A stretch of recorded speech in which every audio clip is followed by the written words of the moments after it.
presentamos 24 horas Central.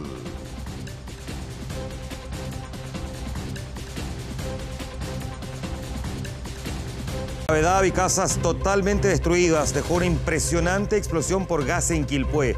Acumulación de este combustible en cañerías sería la causa. La policía británica ha detenido a más de una decena de sospechosos por los ataques terroristas de la última jornada en Londres, que ya cobraron 7 vidas.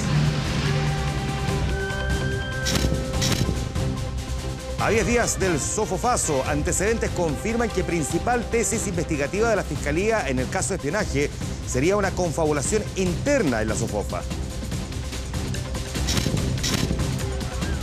El crimen de derechos humanos que complica al actual general director de Carabineros Bruno Villalobos, primer capítulo de una nueva temporada de Informe Especial.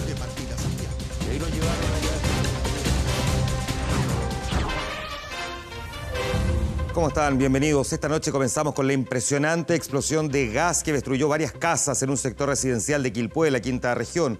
4 personas, entre ellas 2 menores, se encuentran hospitalizados con graves quemaduras.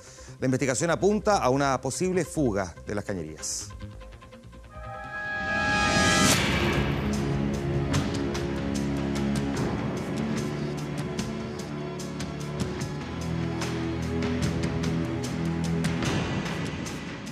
Parecía que era un terremoto. La onda, digamos, expansiva fue bastante grande. Lo siento como un ruido así tremendo. Tenemos hasta el momento cuatro lesionados de la casa número 1.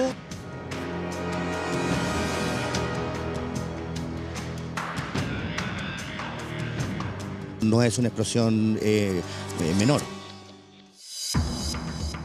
Eran las 9:30 de la mañana cuando una explosión causó el pánico de los vecinos de calle Peyronet en Quilpué.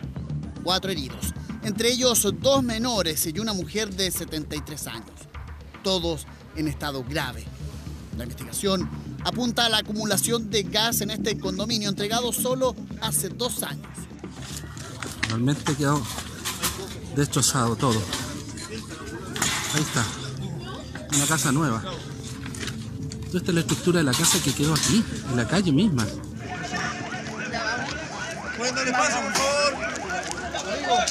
Vivimos en la última casa.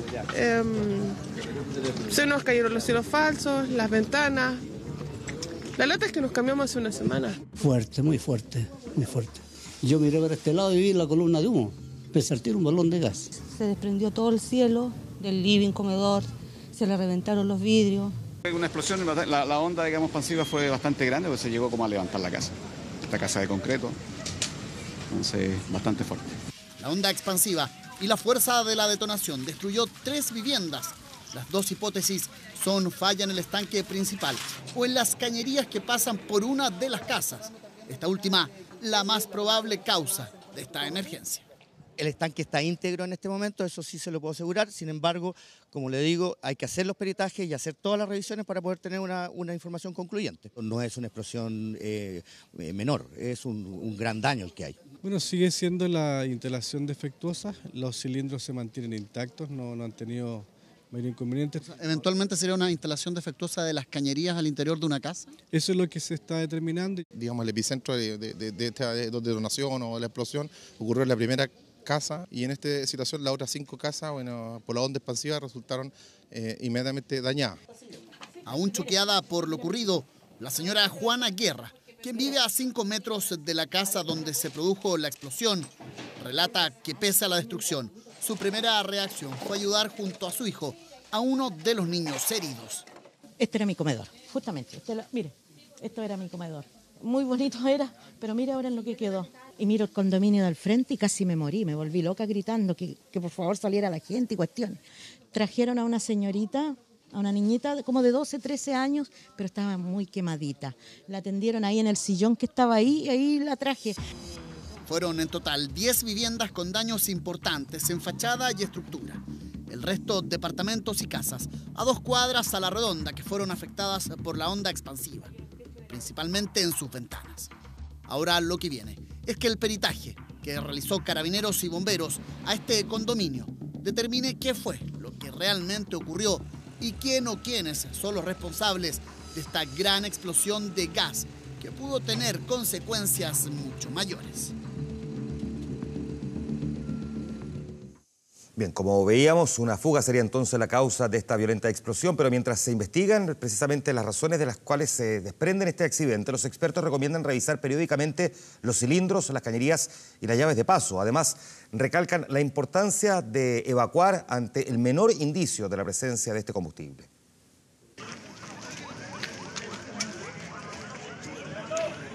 La verdad yo pensé una bomba, yo dije ahora con todos estos ataques terroristas que hay, todo, una bomba. Y salgo, estaba todo lleno de vidrio, todo. Salí como pude con mi chicoco y veo a mi vecina gritando que se había caído un avión. Y yo dije, imposible, un avión, y salgo a mirar y veo toda la embarrada que había quedado, veo a mis vecinos, todos quemados. ¿Alguna vez sintió olor a gas acá en el barrio? Nunca, la verdad que nunca. Por favor, totalmente destruida, Nada hacía presagiar el violento despertar que tuvieron los vecinos del condominio Los Alerces en Quilpué. Hasta la violenta explosión de este domingo no hubo indicio o denuncia que alertara sobre el peligro inminente. No tenemos reclamos ingresados al respecto, sin embargo, los canales de atención son diversos, por lo tanto también vamos a hacer una revisión respecto de eso. En este momento el llamado es a mantener los ambientes ventilados. La fuerte detonación destruyó completamente la casa asignada con el número 1 del condominio y la onda expansiva provocó daños de consideración en una decena de viviendas. Quiere decir que la casa completa se saturó de gas y al momento de encender una luz o generarse una chispa, la más mínima ignición genera la explosión que finalmente hace que se expanda hacia todos lados. Yo apunto por ese lado. El gas domiciliario contiene un elemento llamado mercaptano, compuesto sulfurado que se utiliza como aromatizante para detectar la presencia del combustible en el ambiente. Cuando nosotros sentimos un olor a gas, la primera acción es ventilar y evacuar, ¿ya? Salir del lugar. Y esa es una de las primeras acciones, dado que incluso la pequeña chispa que puede generar el apretar un interruptor al encender una luz puede efectivamente generar la ignición de este gas. Aunque se trata de un combustible seguro, un escape de gas puede provocar una tragedia, tal como ocurrió este domingo en Quilpué o el año pasado en Vitacura. El impacto dejó 3 personas heridas de gravedad, 2 con riesgo vital, que trabajaban en el inmueble. Todo indica que la mala manipulación de un balón de gas provocó este accidente. Para prevenir un accidente por fuga de gas, se recomienda revisar periódicamente tanto las redes de distribución como los artefactos que utilizan este combustible. El gas domiciliario es un material peligroso y por lo tanto debe ser adecuadamente manejado, y eso implica, entre otras cosas, por ejemplo, la mantención y el adecuado manejo de aquellos recipientes o en este caso cilindros, por ejemplo, que van desde el doméstico a aquellos contenedores que son más grandes, que muchas veces suelen alimentar un condominio o suelen alimentar un edificio. La Superintendencia de Electricidad y Combustibles será la encargada de determinar el origen de la violenta explosión que remeció el condominio de Quilpué y que nuevamente dejó en evidencia que el gas puede provocar un trágico desenlace. Vamos a otra de las historias de este fin de semana. Pese a que no hay cómo verificarlo, el grupo terrorista autodenominado Estado Islámico se adjudicó el ataque sufrido anoche en Londres. El triste balance es de 7 víctimas fatales y 21 heridos que se encuentran en estado de gravedad. Segundo atentado en menos de 2 semanas en el Reino Unido, y por eso la primera ministra británica Theresa May dijo: hoy basta, ya es suficiente. Tienen elecciones en algunos días más. Para conocer detalles tomamos contacto con el periodista Pablo Ramos, quien se encuentra precisamente en la capital de Inglaterra. Buenas noches, Pablo. Bueno, y la cifra de detenidos, de arrestados y también de heridos de forma grave sigue aumentando acá en Londres, la capital del Reino Unido, que hoy amaneció bajo inquietante preocupación luego del atentado de este sábado por la noche. Pero habría que dividir en 2 situaciones el ambiente que se vivió hoy en las calles de la capital británica. Por un lado, los ingleses, los londinenses, prefirieron quedarse en sus casas, no salir a las calles ante lo que había sucedido aquí aquí en el London Bridge y también Borough Market, los dos lugares donde se produjeron los ataques terroristas. Mientras que por otro lado, los turistas igual concurrieron a los lugares de mayor interés acá en Londres, por ejemplo, el London Eye, también el Big Ben, entre otros lugares atractivos que son siempre muy apetecidos por los turistas. Es decir, Londres sigue con el temor todavía latente tras el atentado ocurrido el día de ayer. Pero ¿cómo fue el día después de este ataque terrorista acá en la capital de Inglaterra? Lo revisamos en la siguiente nota.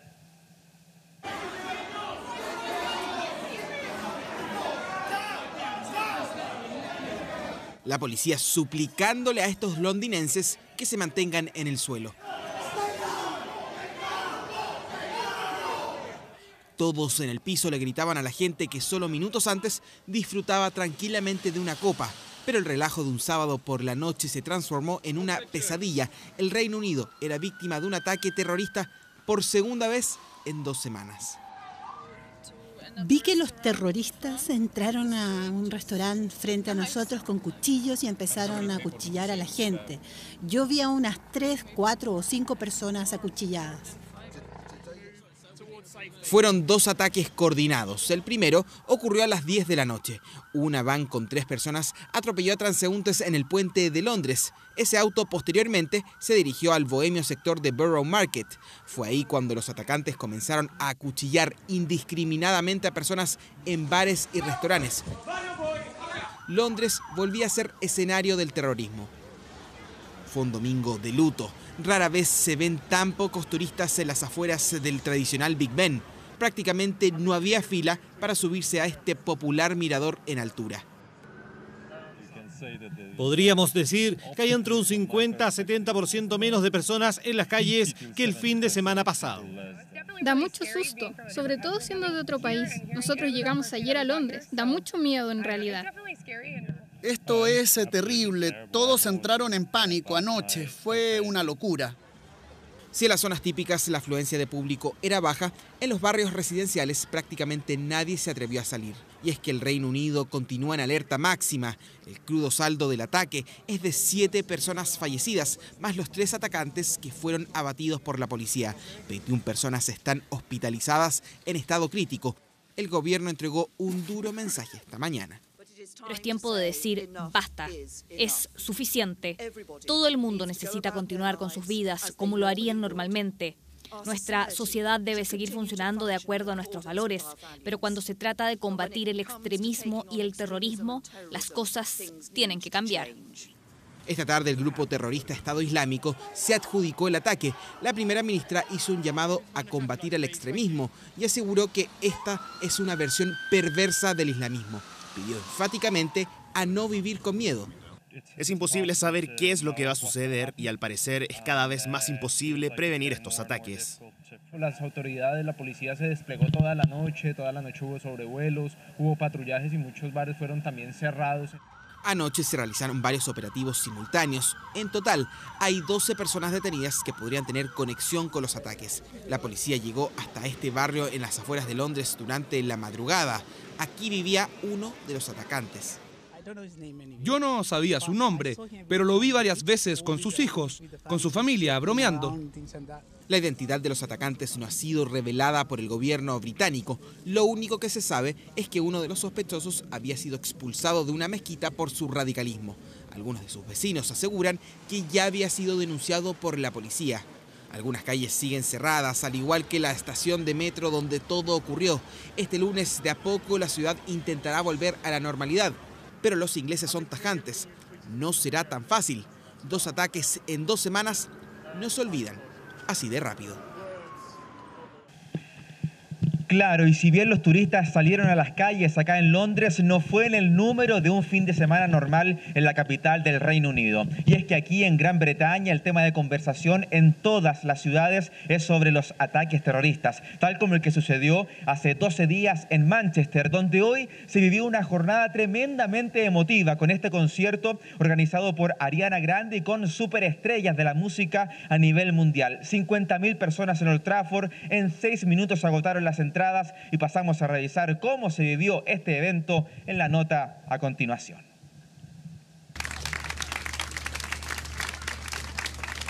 Entre aplausos eran recibidos los sobrevivientes del atentado del 22 de mayo durante el concierto de Ariana Grande. Para los británicos era el inicio de un día para dejar salir las emociones y darle un mensaje al extremismo y al mundo, para decir, aquí estamos, alegres y con la frente en alto.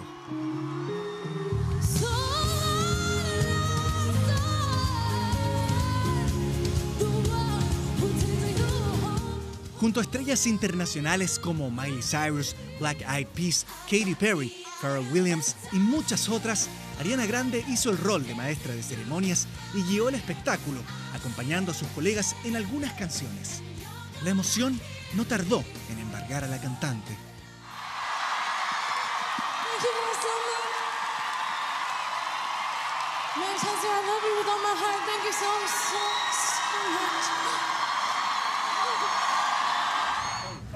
Pero la ansiedad seguía siendo un factor a considerar y para evitarla, la policía aumentó las medidas de seguridad y les advirtió a los asistentes que todos serían registrados. Pero el miedo no evitó que miles de asistentes corearan las canciones de sus artistas favoritos.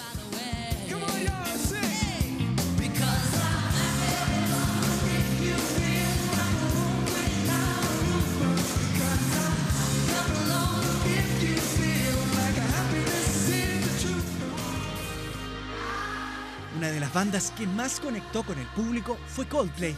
La agrupación liderada por Chris Martin tocó Don't Look Back in Anger de Oasis, un tema que ha sido adoptado como un himno contra el resentimiento tras los últimos ataques.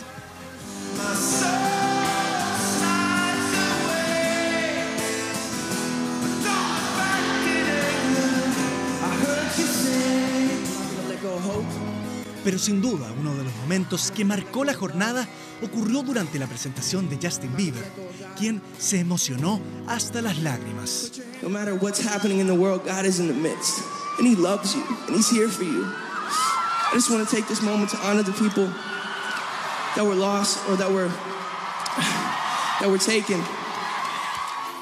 Según cifras de la Cruz Roja Británica, One Love Manchester logró recaudar un total de 10 millones de libras esterlinas, casi 9.000 millones de pesos chilenos, dinero que será destinado a las familias de las víctimas.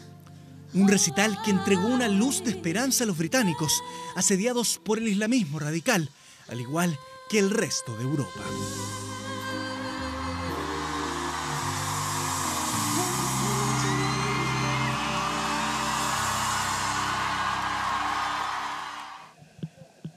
Y si bien hoy el Reino Unido amaneció impactado y más aún Londres golpeado después de la tragedia, la ciudad, la capital de Inglaterra, promete levantarse el día de mañana lunes y demostrar que la vida vuelve a la normalidad. Con el Big Ben de fondo despedimos este contacto desde la capital del Reino Unido, Londres. Buenas noches. Gracias, Pablo Ramos. Buenas noches. Historia que vamos a seguir contándole más adelante y, por supuesto, mirando muy de cerca cómo va evolucionando esta información. Ahora, esta otra noticia es exclusiva de 24 horas y que adelanta el rumbo que va a tomar en los próximos días la indagación sobre el supuesto caso de espionaje en la Sociedad de Fomento Fabril, la SOFOFA. ¿Cuál fue el propósito de la instalación de los micrófonos? A continuación, conoceremos detalles inéditos de este escándalo que ha arremetido al empresariado chileno y que apuntarían más bien a un episodio de confabulación interna en la Federación Gremial.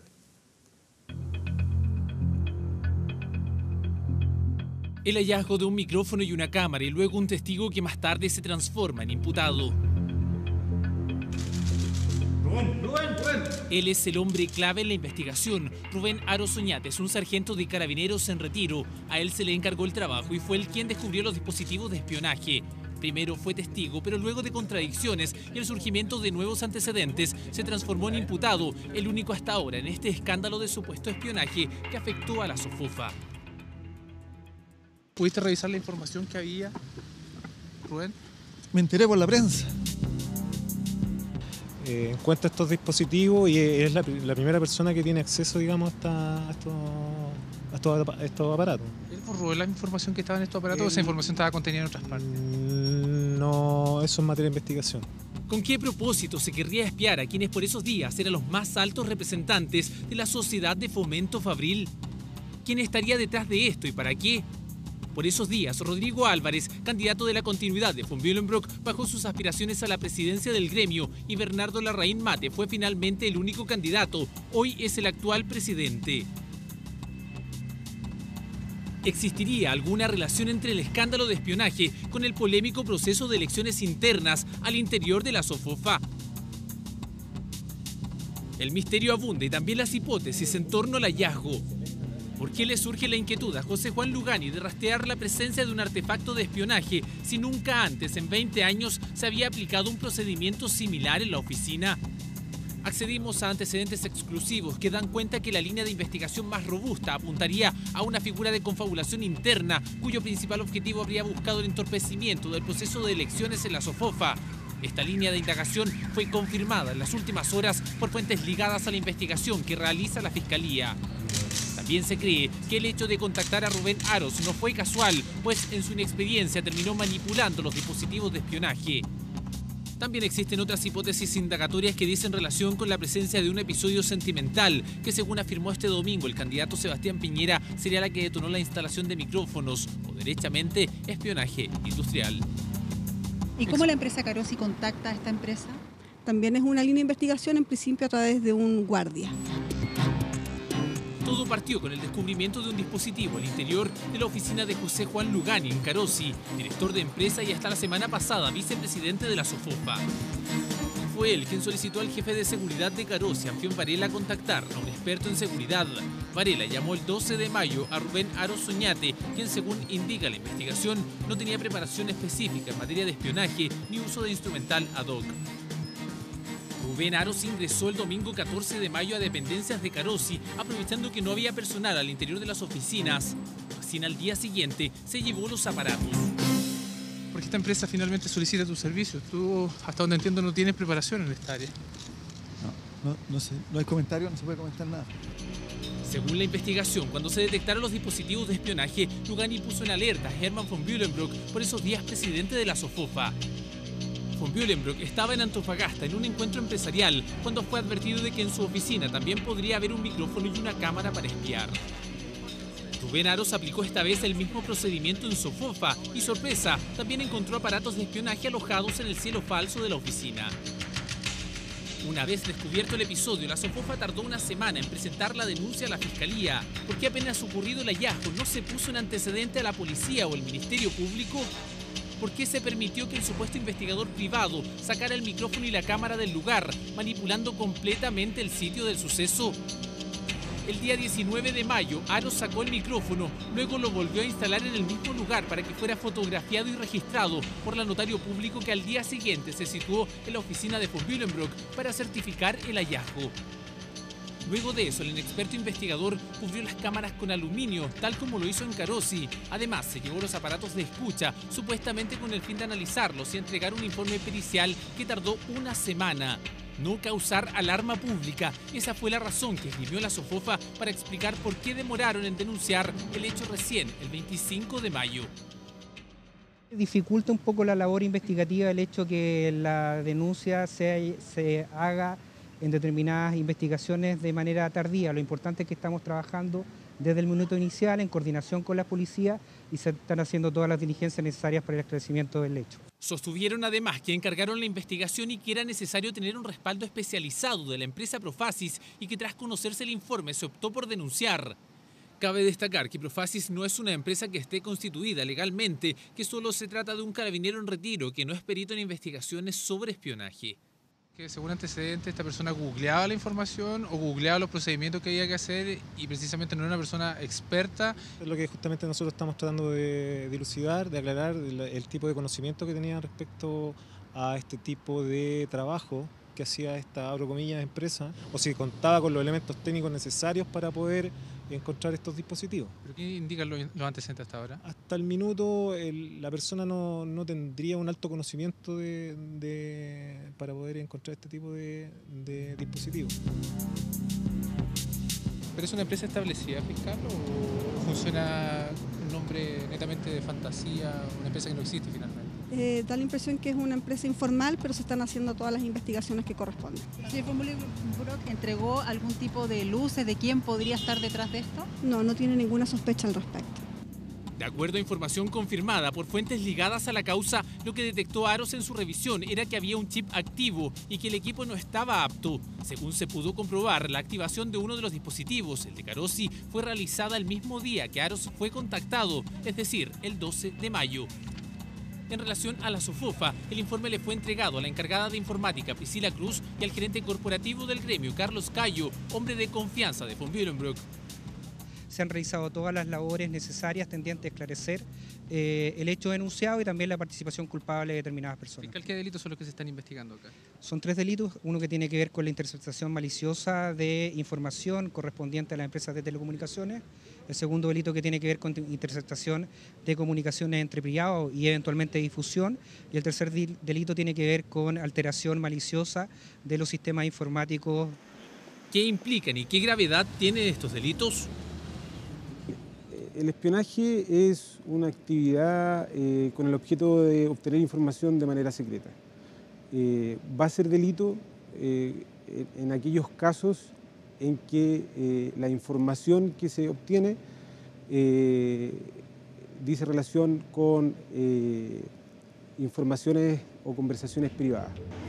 Siguiendo con la trama de esta historia, justo a las 12 del día del lunes 29 de mayo ingresaron a las dependencias de la SOFOFA los peritos del cibercrimen de la PDI, también los fiscales Lorena Parra y Roberto Contreras. Tras intensas diligencias, se incautó el teléfono de Herman von Bülow, imágenes de seguridad, material informático y los registros de ingreso de las dependencias. Estos micrófonos fueron entregados ayer, levantados con cadena de custodia. Nosotros no podemos manipular esa evidencia, fueron entregados inmediatamente a Policía de Investigaciones. El martes 30 de mayo y por espacio de 3 horas declaró en la Fiscalía el presidente de la SOFOFA, Herman von Bülow. Allí reveló cómo Carosi contactó a la empresa que detectó los micrófonos y cámaras de video. Hace pocos días declaró nuevamente Roberto Aros Oñate, el supuesto investigador, esta vez como imputado. ¿Qué provocó este cambio? Fuentes aseguran a 24 horas que esto tuvo directa relación con el surgimiento de nuevos antecedentes en relación a los delitos investigados y a las contradicciones entre ambos relatos presentados por Aros. En la primera comparecencia indicó cómo se contactó con las empresas, cómo logró obtener el material y la forma en que detectó los dispositivos. En la segunda, el hombre clave en el caso de espionaje, la SOFOFA, declaró 3 horas en la Fiscalía de Las Condes ante los fiscales del caso y los peritos de la Brigada del Cibercrimen, que esa misma jornada incautaron el aparato detector de dispositivos de intromisión que Arauz había arrendado en la casa del espía en el centro de Santiago.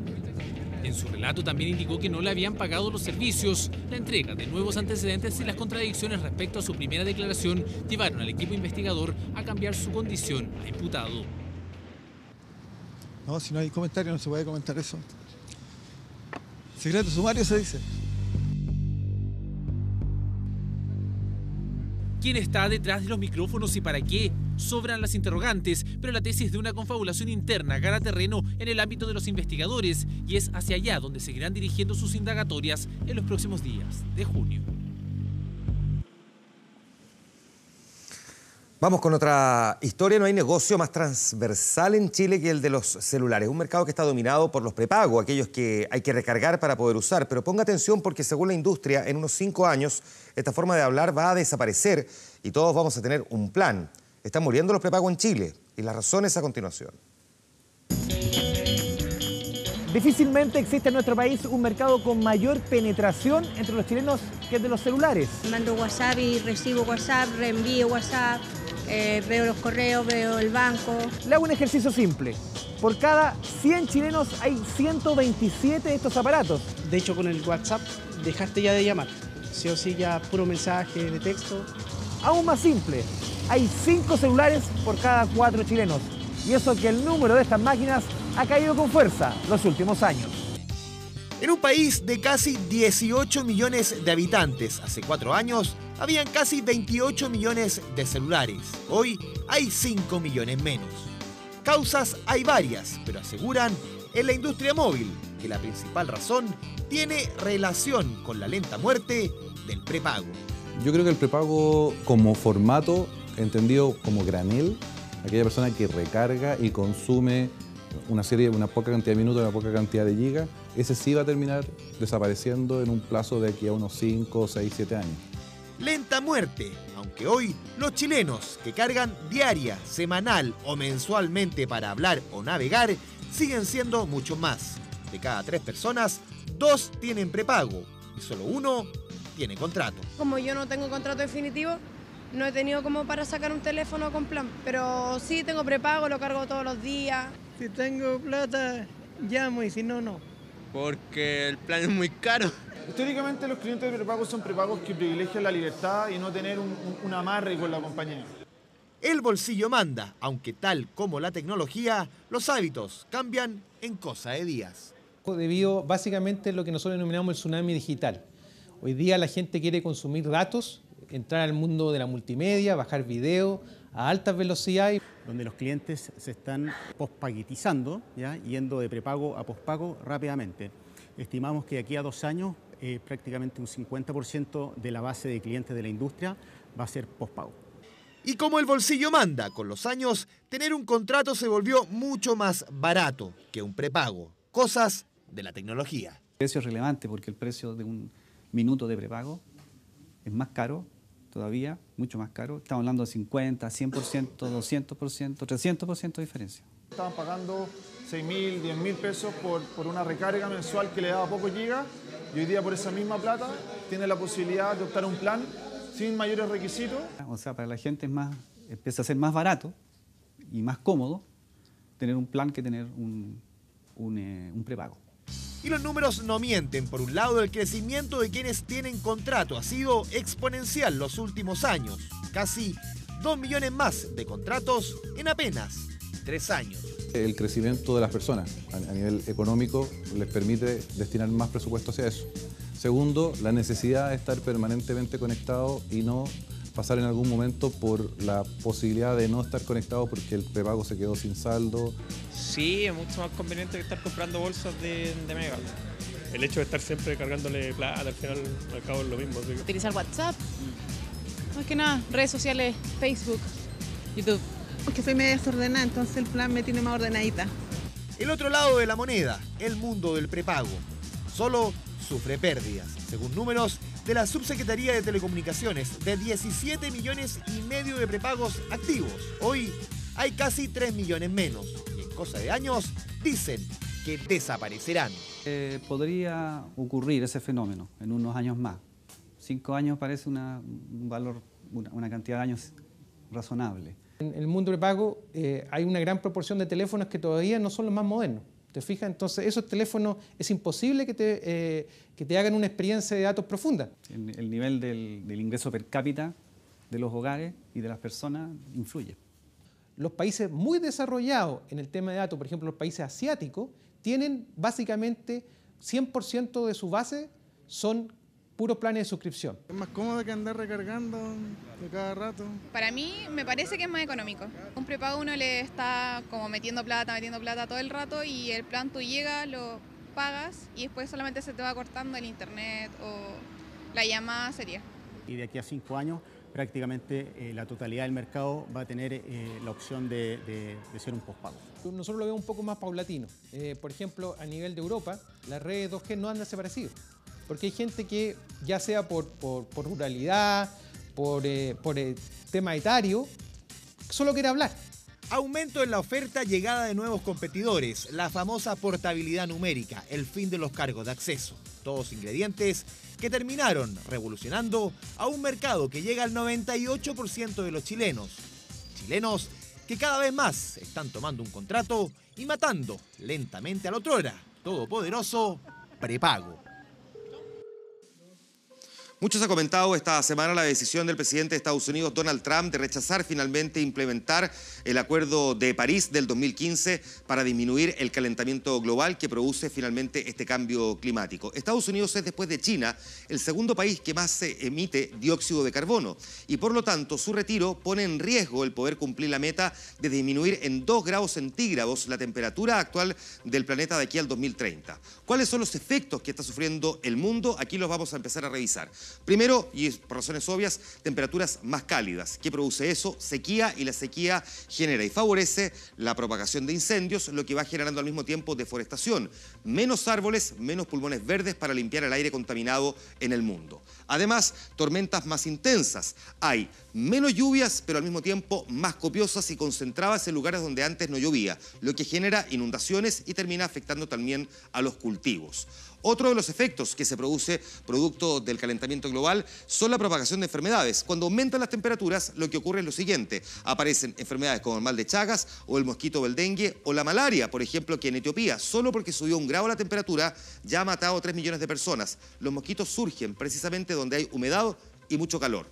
Pero vamos a ver ahora otros efectos que también se produce producto del calentamiento global. El derretimiento de los glaciares. El Banco Mundial dice que 1 grado más de temperatura en el mundo en promedio y el 90% de los glaciares van a desaparecer. Y cuando se derriten los glaciares, que es lo que ocurre, es este fenómeno. Empieza a aumentar el volumen del mar. Y cuando eso ocurre, las ciudades costeras empiezan a acortarse, las islas amenazan con quedar inundadas y se contaminan también los lagos que nos proveen de agua dulce. Más fenómenos producto del efecto invernadero. Huracanes más destructivos. ¿Por qué? Porque sabemos que los huracanes tienen como función disipar el calor y a más calor, mayor violencia y por lo tanto destrozan, entre otras cosas, ciudades y también los cultivos. Y además, otro efecto del calentamiento global, la desaparición de especies animales. Los osos polares no encuentran los casquetes de hielo para poder sostenerse y empiezan a morir ahogados. Pero además nos encontramos con que las aves migratorias que se trasladan buscando ciertas temperaturas no encuentran la temperatura ideal precisamente porque hay más calor y por lo tanto también se cansan y mueren. Y los peces migran porque buscan aguas más frías y el océano también ha aumentado su temperatura. Otro efecto del calentamiento global es este: alimentos más caros. El trigo, el maíz y también el arroz son cultivos que se ven afectados por estas lluvias y por lo tanto, a menos alimento, más riesgo de malnutrición o desnutrición infantil. 1 de cada 7 personas en el mundo ya enfrenta este problema y podríamos llegar a 1 de cada 5. El arroz se produce en China, que es uno de los países que más contamina, pero que al mismo tiempo más esfuerzos está haciendo por descontaminar.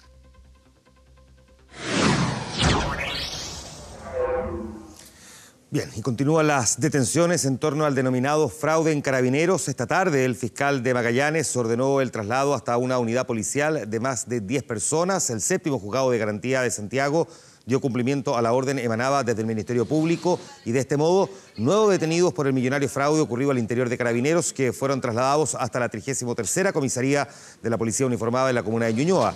Dentro de los nombres destacan los de varios oficiales en retiro, entre ellos los coroneles Renato Sarabia, Francisco Reyes, Arnoldo Riveros y Fernando Pérez, además de Carlos Cárcamo. Hasta la unidad policial han concurrido las defensas de cada uno de los detenidos, donde también destacan los nombres de al menos 3 civiles.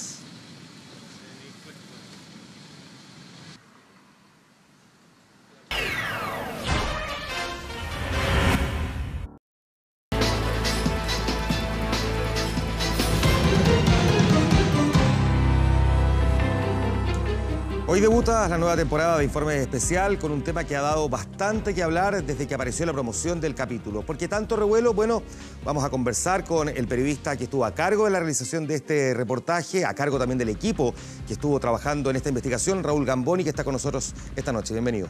Hola, Juan Manuel. Efectivamente, nadie quedó indiferente ante la información que adelantamos en nuestra promoción sobre el caso de Patricio Manzano y la citación a declarar en esta investigación del actual general director de Carabineros. Y la verdad es que sorprendió porque pocos sabían de este emblemático caso que, recordemos, fue catalogado como crimen de lesa humanidad por la Corte de Apelaciones en el año 2015. Toda la historia y las declaraciones que dio en su momento el alto oficial en el reportaje que ahora comienza.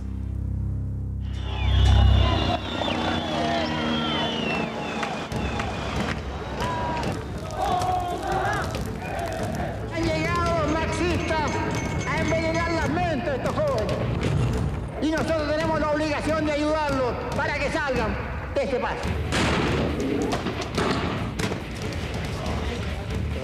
Carabinero está con la luma suelta. He decretado a partir de esta fecha el estado de sitio en todo el territorio nacional. El Ministerio del Interior dispuso que los trabajos de verano quedaban suspendidos. Sabíamos que a lo mejor no íbamos a durar ni 2 días, pero aguantamos 8 días. Carabineros de Chile procedió a detener en las localidades de Los Andes y San Felipe aproximadamente 101 varones. Que la golpiza duró 5 horas y nunca se detuvo. Creo que hay pocas muertes en que haya 150 testigos. Que la muerte del estudiante Manzano no tiene ninguna responsabilidad de Carabineros. ¿Cuál fue el resultado final de este procedimiento policial? La muerte, el asesinato de Patricio Manzano. Y ahí estuvo Bruno Villalobos. Los universitarios, como Patricio Manzano, estudiante de primer año de ingeniería, vencieron el miedo a fines de 1984 y en votación popular refundaron la Federación de Estudiantes de la Universidad de Chile. La FECH se instaló aquí, frente a la emblemática Escuela de Ingeniería, escenario habitual de las protestas estudiantiles contra la dictadura.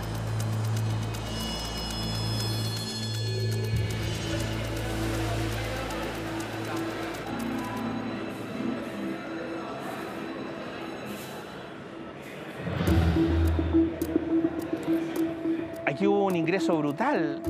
Esto fue un par de meses antes, ¿eh? Eso fue como un aviso. Ingresaron acá por la misma puerta, deben haber entrado unos 150.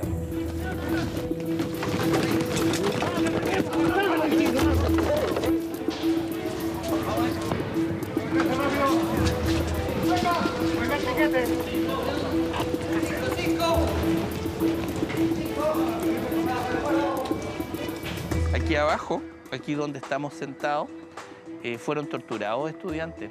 Fueron detenidos por la policía ese día y fueron torturados acá abajo. Fueron golpeados brutalmente. Ahí vienen.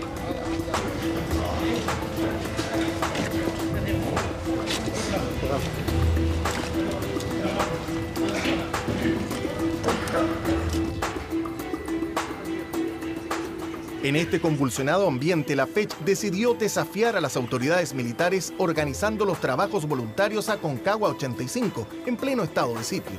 No, lo que hicimos fue recuperar lo que ya era una tradición de muchos años antes del golpe militar, que era que las federaciones y particularmente la FECH se vinculaban con el entorno social a los efectos de desarrollar trabajos voluntarios con los sectores más pobres de nuestro entorno. Los trabajadores agrícolas vivían en condiciones extremadamente precarias. David era presidente del sindicato Unión Campesina y dirigente de la Federación Trabajadores Unidos Aconcagua. En su predio acampó una treintena de jóvenes voluntarios, entre ellos Patricio Enrique Manzano González, joven de 21 años, estudiante de primer año de ingeniería. Aquí había una sede grande, que era grande, pues, o sea, la hicimos de madera nosotros, pero era grande, caían hartas personas adentro. Y otros tenían de esas carpas que son así como guaitos y las pusieron acá afuera. Que una de las cosas que ellos iban a hacer era fabricar hornos de barro, además de hacer fosas sépticas, construir algunos pozos absorbentes para las aguas, etc. El Archivo y Centro de Documentación Patricio Manzano de la FECH guarda los boletines estudiantiles de la época que dan cuenta de la organización de los trabajos voluntarios Aconcagua 85 y el deseo de transformarse en actores políticos relevantes en la lucha contra la dictadura.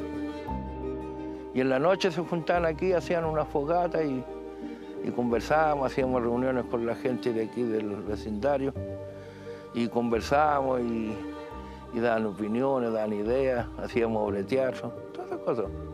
Ministro, ¿por qué el gobierno suspendió estos trabajos de verano? Bien, está desde noviembre pasado, al momento en que se declaró el estado de sitio vigente, el decreto 1216, que regula las restricciones al derecho de reunión. Nosotros sabíamos que a lo mejor no íbamos a durar ni 2 días, pero aguantamos 8 días. Suponíamos, en realidad tal vez pecamos más bien de ingenuos, que no iba a tener mucho sentido que Pinochet generara un hecho político exagerado deteniendo a 200 y tantas personas, pero así fue.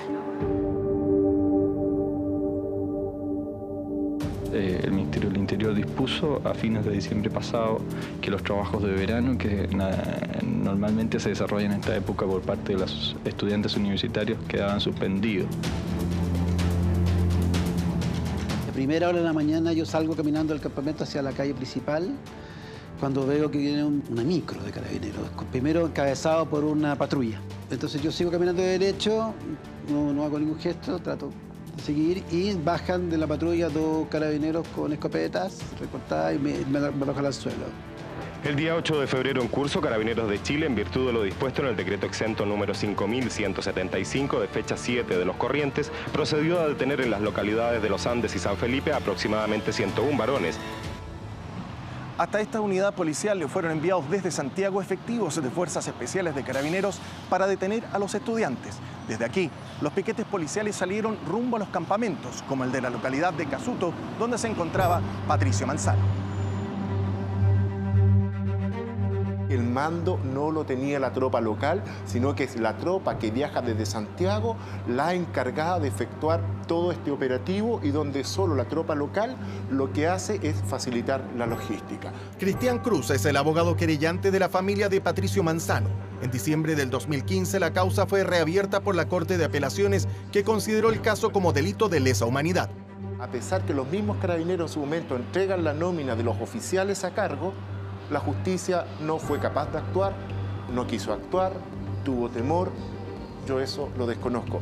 Simplemente es impresentable que teniendo el nombre de los victimarios desde un principio no se haya avanzado.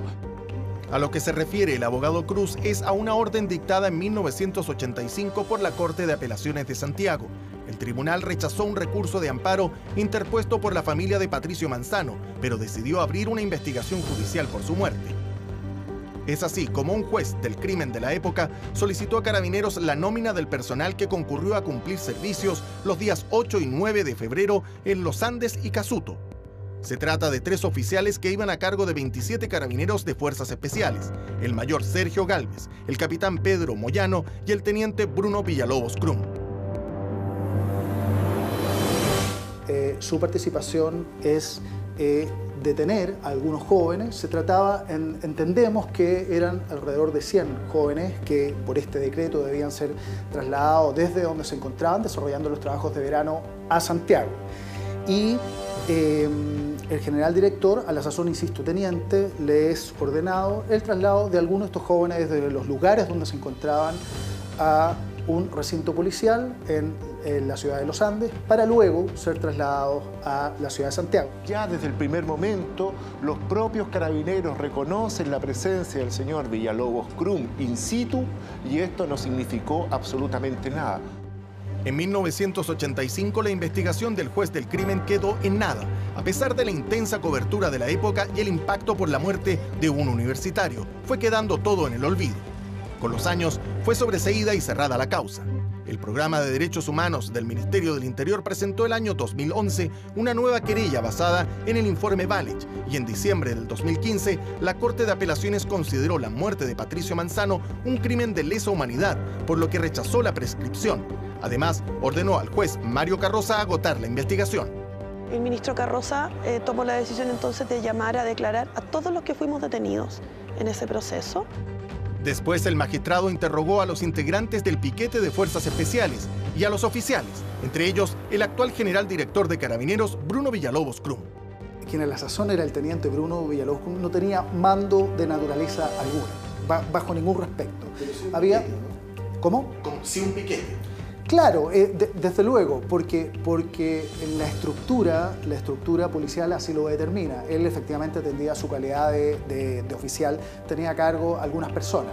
Pero insisto, desde el punto de vista de la determinación de qué hacían, de a quiénes detenían, de los momentos y del procedimiento policial en concreto, eso lo determinaban otras personas, otros oficiales que en la estructura jerárquica desde luego estaban sobre él. Bruno Villalobos, más allá que no podía negar, reconoce que estuvo en el lugar.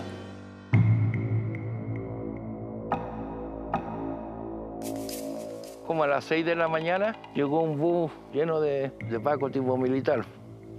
Y llegaron aquí y se bajaron al tiro corriendo, allanando todo esto como que habían encontrado un enemigo que les iba a dar, se iba a defender, no sé qué pensarían ellos.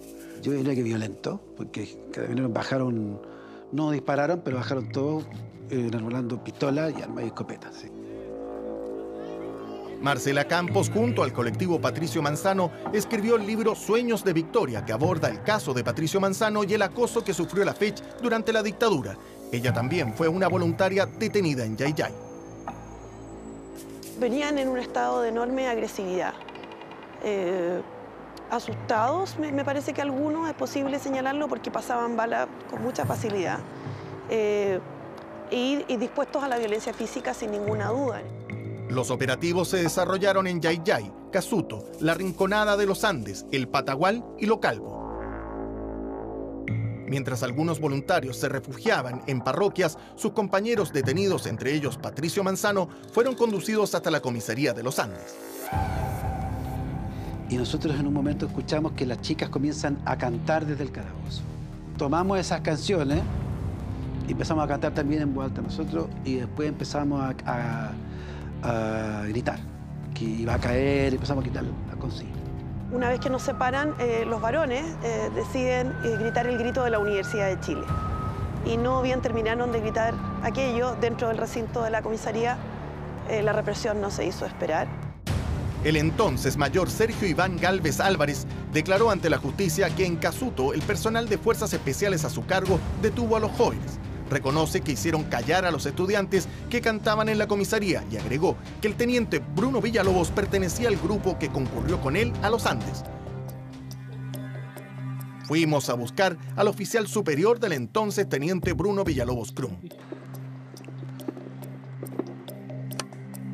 Don Sergio Gálvez. ¿Quién le busca? Soy Raúl Gamboni, periodista de Televisión Nacional. Quería hacerle una consulta. Don Sergio, hola, ¿qué tal? Mi nombre es Raúl Gamboni. Permiso. ¿Qué se le ofrece? A usted le voy a contar. El único que yo recuerdo de que el cabro era enfermo.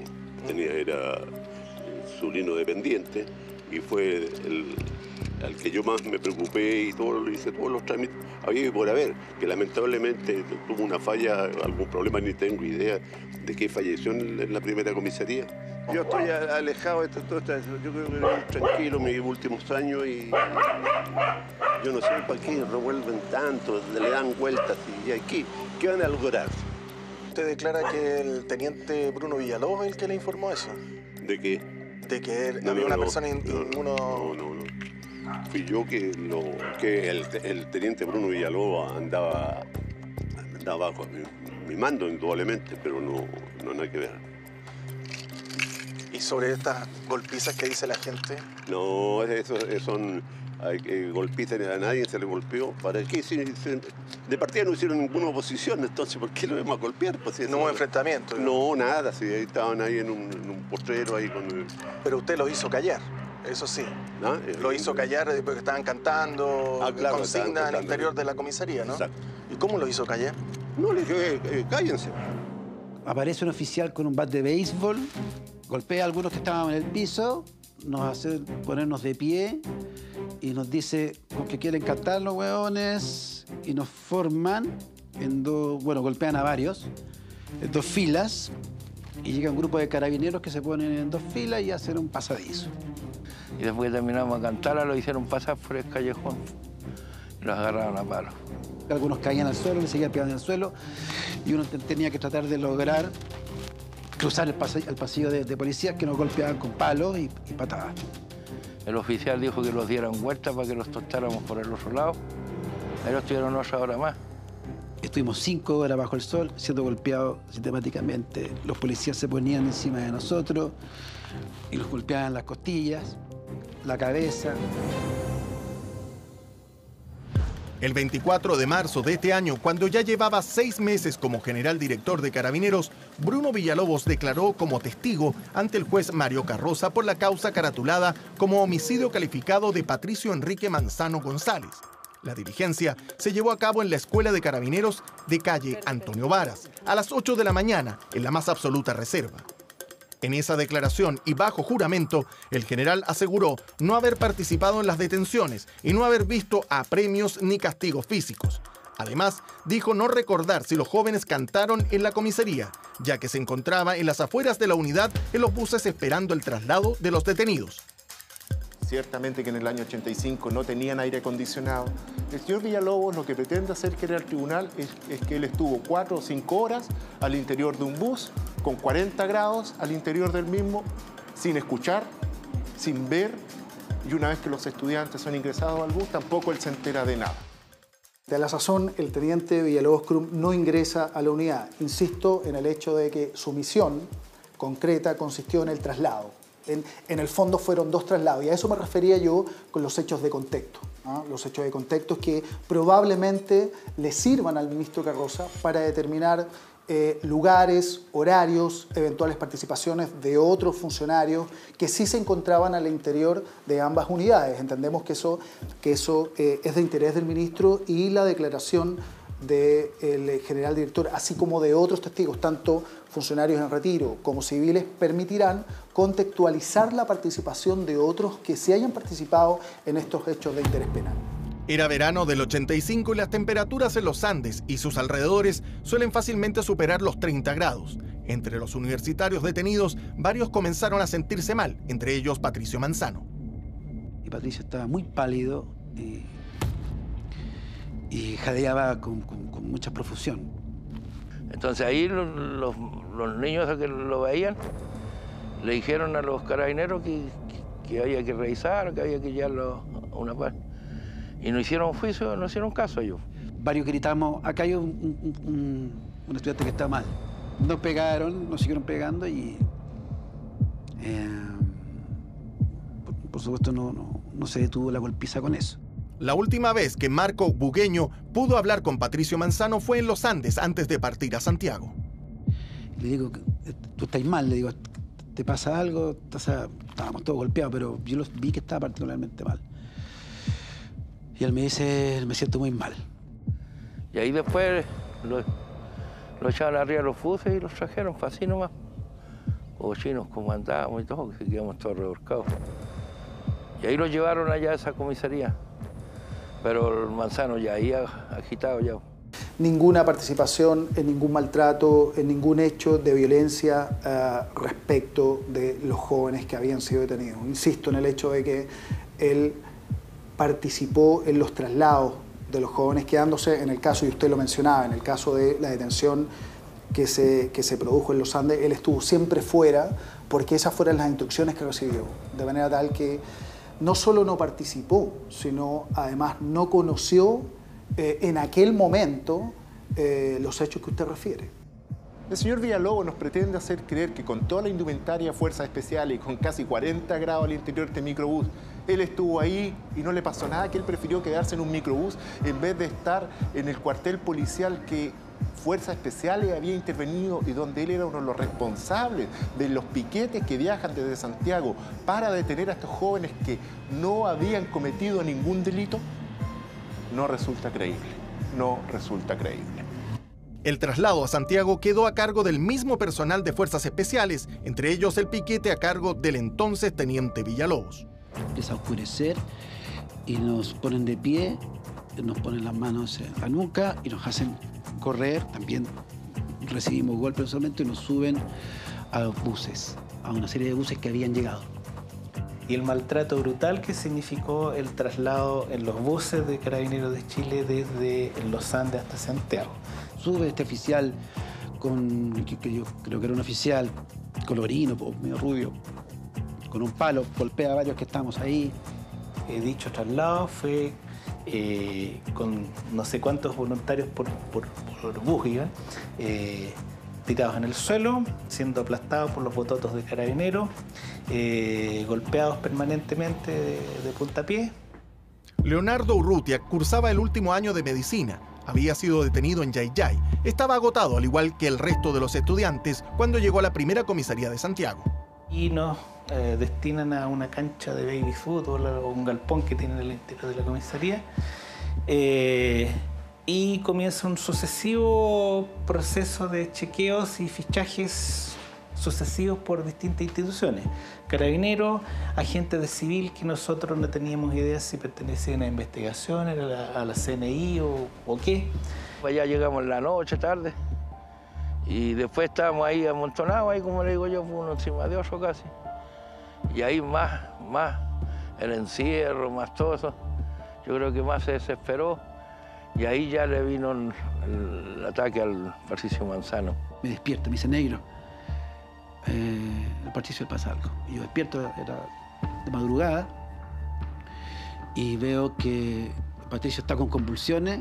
Empezamos a gritar por ayuda, se paran 2 o 3 chicos, compañeros de medicina, y van sobre él. Ausculto con mi oreja directamente sobre su tórax, veo que no respira, está en un paro cardiorrespiratorio, e iniciamos las maniobras de resucitación con los precarios medios que teníamos a disposición. Los niños que sabían medicina le hacían respiraciones y cosas, lo estaban manteniendo, estaba bien. Y ahí lo sacaban para afuera y los carabineros no querían dejarlo salir. Entonces, y ahí se demoraron más de 1 hora en llamar a la ambulancia. Carabineros de Chile inmediatamente solicitó la asistencia médica correspondiente y fue trasladado a un centro asistencial, falleciendo durante el trayecto.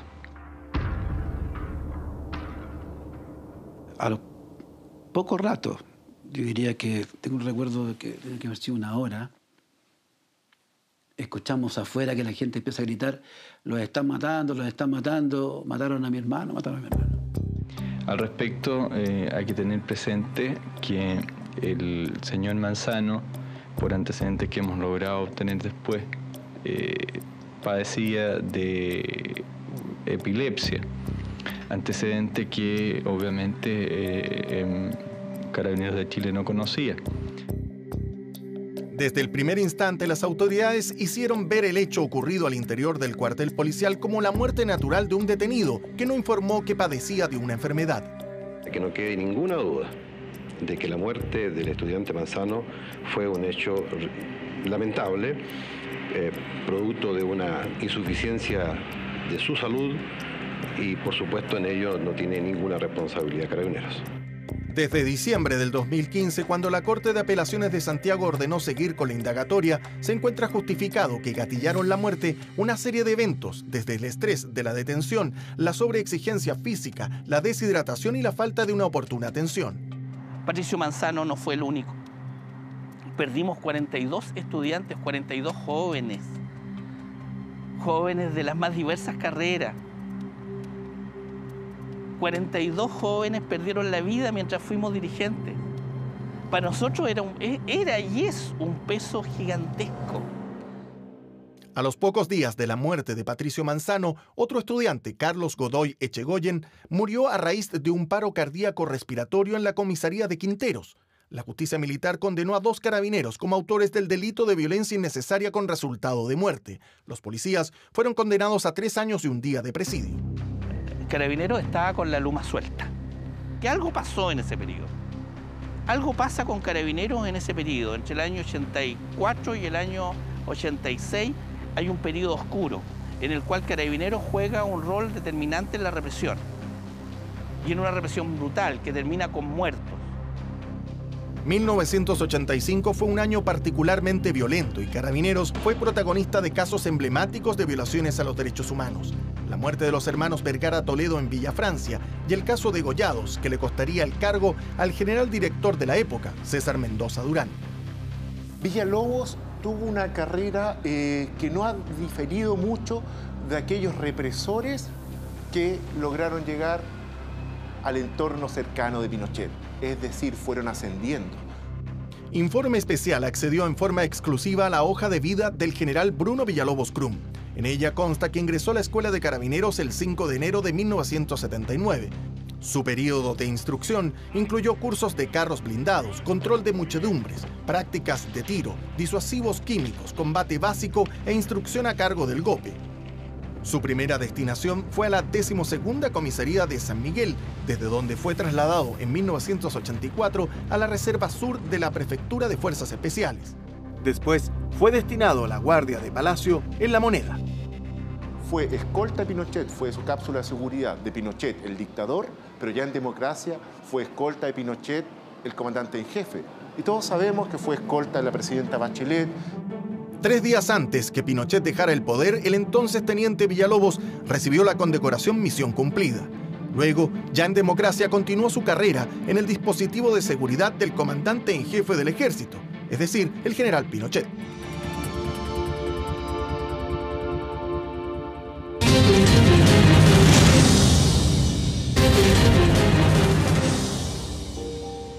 Para la fecha de hoy, Patricio Manzano encarna los ideales de la federación, que se fundó en 1906 a partir de unos trabajos voluntarios. O sea, nosotros esperamos que no haya impunidad por el caso Patricio Manzano. No puede haber un proceso integral de reparación si es que sigue habiendo impunidad y siguen habiendo, por ejemplo, personas que están ocupando cargos públicos que fueron responsables, más que ejecutoras, pero sí responsables de llevar a cabo violaciones a los derechos humanos. Hace un par de años, Daniel Andrade, como presidente del Centro de Estudiantes de Ingeniería, libró la pelea contra la subcontratación en la facultad. La universidad exigió que tanto los guardias como el personal de aseo y jardinería debían tener cuarto medio para ser contratados como funcionarios. Así nació la Universidad Popular Patricio Manzano. Nosotros dijimos, bueno, solucionemos esto. Y armamos esta escuela, esta Universidad Popular que buscaba hacer una nivelación de estudios. Y con el nombre Patricio Manzano, porque Patricio Manzano reflejaba esta valentía, reflejaba este compromiso voluntario.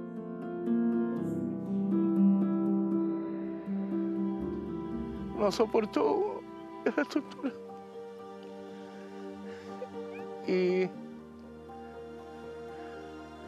seguramente vio que el mundo se venía abajo.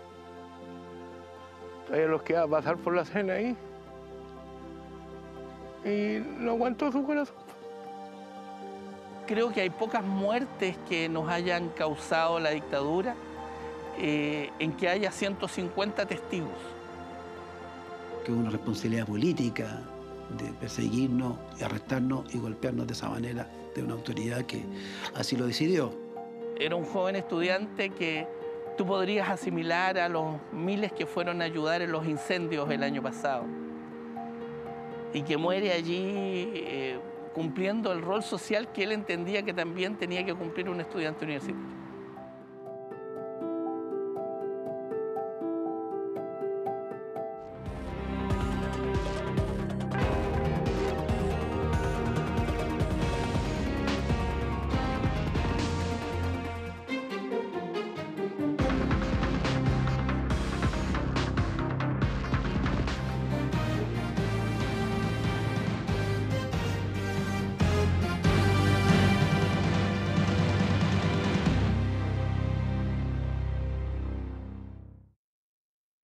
...24 horas Deportes.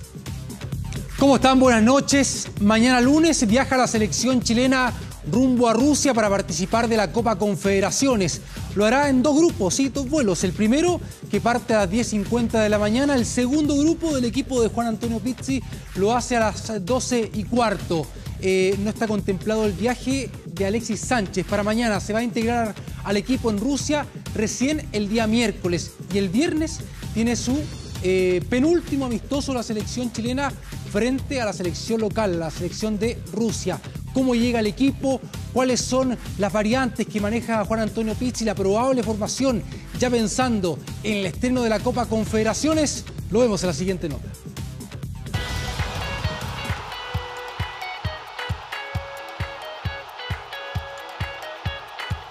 Horas previas a iniciar una nueva aventura en todo sentido. La Copa Confederaciones es un nuevo escenario para la selección chilena.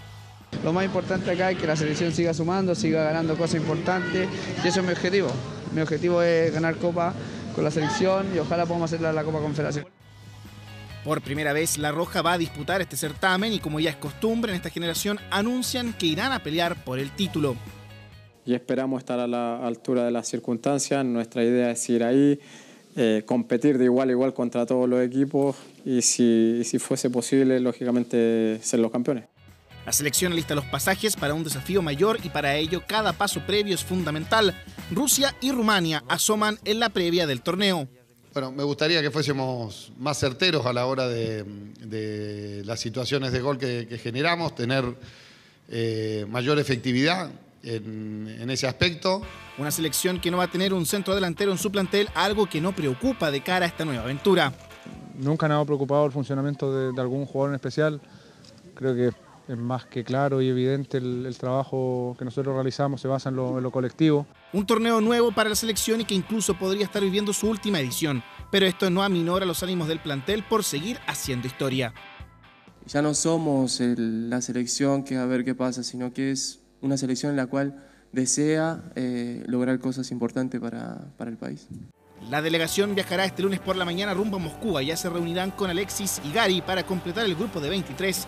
Rusia y sus parajes los esperan en esta nueva aventura. Comentábamos anteriormente el caso de Alexis Sánchez, que se va a integrar a la selección chilena el día miércoles allá en Rusia. Y según información publicada por el periódico inglés Daily Mail, el entrenador del Manchester City, Pep Guardiola, habría solicitado formalmente el fichaje de Alexis Sánchez. Pese que hace algunos días, recordemos, el técnico del Arsenal, Arsène Wenger, aseguró que el chileno no se moverá de Londres. En el conjunto ciudadano los indicaron como el objetivo principal de este mercado.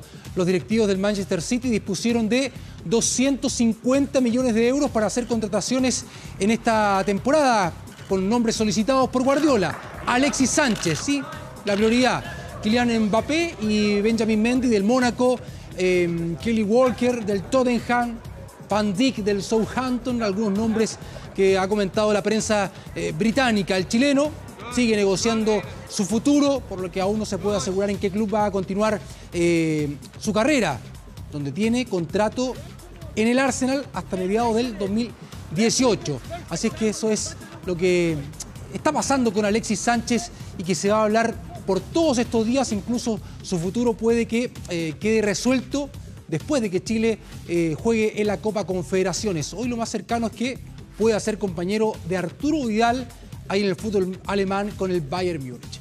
Siguiendo con selecciones, vamos con Argentina y Jorge Sampaoli, que dirigió su primera práctica como entrenador del albiceleste en Melbourne, ahí preparando un partido amistoso frente a Brasil, que se va a jugar el próximo día viernes. Un entrenamiento, una práctica que recién contó con 7 seleccionados y que el martes se espera que tenga nómina completa.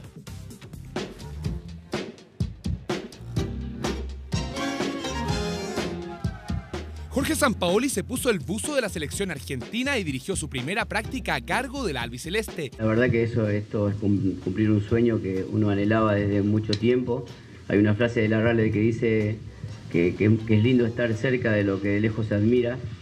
Y yo este lugar lo admiré siempre. El casildense contó con la participación de 7 jugadores, dentro de los que se destacaron Di María y Otamendi, a la espera de que se complete la nómina con la que enfrentará a Brasil el viernes 9 de junio y a Singapur el 13 de junio. Más allá de buscar una identidad, que es lo primero para mí, lograr tener una identidad como referencia de objetivo principal, después hay que ganar.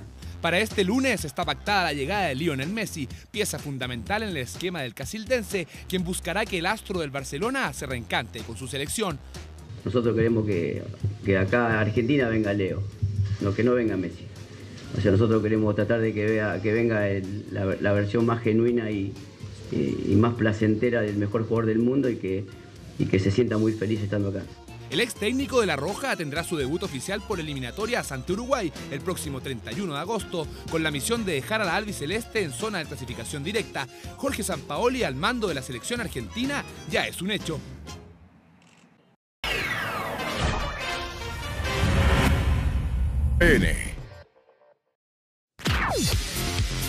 Regresamos, fútbol internacional, un partido amistoso, la victoria de la República de Irlanda por 3-1 frente a Uruguay. Golazo de Jonathan Walters, hombre que milita en el fútbol inglés. Luego, mala salida de Randolph para que Jiménez, a los 38 minutos del primer tiempo, el jugador del Atlético de Madrid, anote el 1-1. Mire esta chambonada, quiere rechazar Coates y confunde a Esteban Conde. ¿Se acuerda del ex arquero de Universidad de Chile? Fue titular en la selección charrúa. Christie anotó el 2-1. James McLean, por del Blackburn, también ahí en la Premier League, anotando el 3-1. Aquí estamos con la victoria de San Lorenzo, 2-1 frente a River Plate, la fecha 27 del torneo argentino. Y el 2-1 a los 10 minutos del segundo tiempo lo anotó Paulo Díaz, el chileno, ahí en el Estadio Nuevo Gasómetro de Buenos Aires para la victoria de su equipo. Y aquí estamos con el Mundial del Sub-20, Venezuela, que clasifica a la semifinal derrotando 2-1 a Estados Unidos. Peñaranda con el 1-0. Ferraresi, el hombre del Táchira, para el 2-0. El descuento de Jeremy Ebosize. 2-1. Gana Venezuela, que ha tenido una gran campaña esta selección sub-20 que avanza a semifinal. Y ahí va a enfrentar a otra selección sudamericana. Uruguay empató 2 con Portugal y ganó en penales. Alexandre Silva para la selección portuguesa, el 1-0. Santiago Bueno a los 16 en esta primera etapa con la igualdad transitoria. Golazo de Concalves, que milita en el Benfica. Y luego a los 5 del segundo tiempo, César Ramos, árbitro mexicano, dice que hay penal. Y anota Federico Valverde en la definición a penales. Ganó 5-4 Uruguay, luego que Andrés Ribeiro pierde la canción. Y el 5-4 Santiago Bueno para darle el pase a la ronda de los 4 mejores. Ahí con la selección uruguaya, que comentaba anteriormente Juan Manuel, vamos a tener un finalista sudamericano en ese mundial porque va a enfrentar ahí a Venezuela en esa llave. Glorioso, pues. Nos vemos. Abrazo, chao, que estés bien. Chao. Pausa, volvemos de inmediato, espéranos.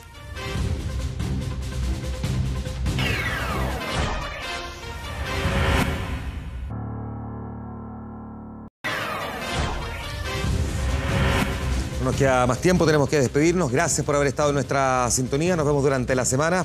Descansen, buenas noches.